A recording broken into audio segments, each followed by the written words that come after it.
my grandmother lay dying in the hospital, and she brought me into her room and asked everyone else to leave.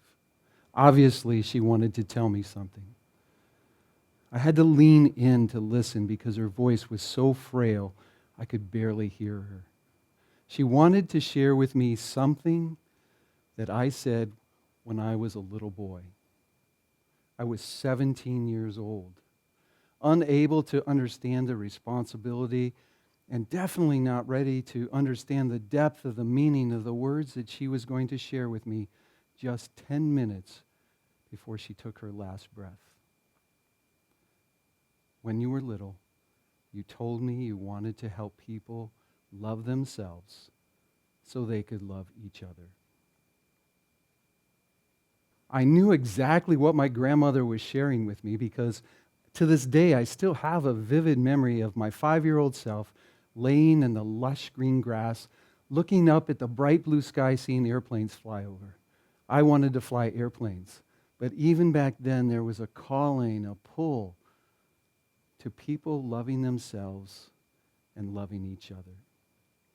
It didn't take me long to stuff that dream as I followed the advice and the guidance of the influential men in my life to become, quote unquote, a real man. I followed their rules and their guidance and everything that it took to be successful, and I was good at it.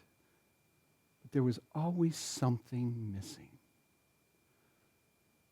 I always was looking for that next thing that would make that feeling go away. After a while, I remembered, and I took myself back to that dream. But it took 3 crisis wake-up calls to get me to that place, to truly get my attention. 9/11, I lost a good friend that day on United Flight 93. I piloted that flight exactly 1 week prior. Bankruptcy at United Airlines, when all my beliefs, when it came to working hard, to being loyal, were gone. But the one that finally got my attention, really grabbed a hold of me, was the unexpected and devastating divorce from my wife of 21 years. Marriage was supposed to last forever. Lucky for me, another kinder, gentler wake-up call came along. When I met Mary, my current wife and my business partner, she opened my eyes and she opened my mind to the concepts that are now the foundation of the work that we do together. And I've dedicated my life to uncovering and sharing the concepts of science and spirituality coming together in each and every one of us to live the life that we're meant to live.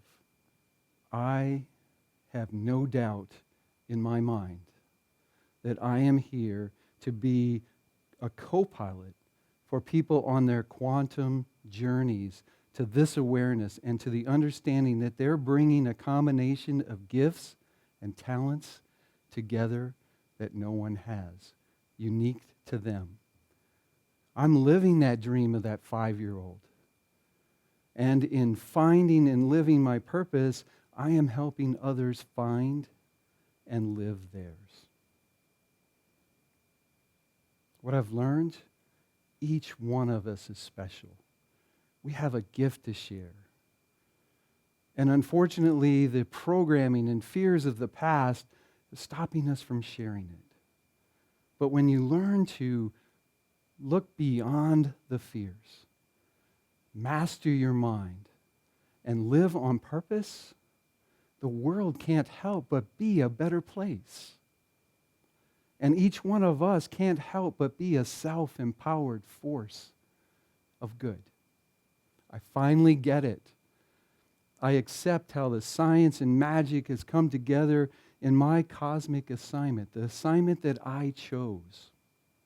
And that little 5-year-old recognized and acknowledged. There is no doubt in my mind that this was divinely given to me. And I have committed myself to live up to the responsibility of teaching and sharing through my example the power of you and purpose, the power of oneness and love.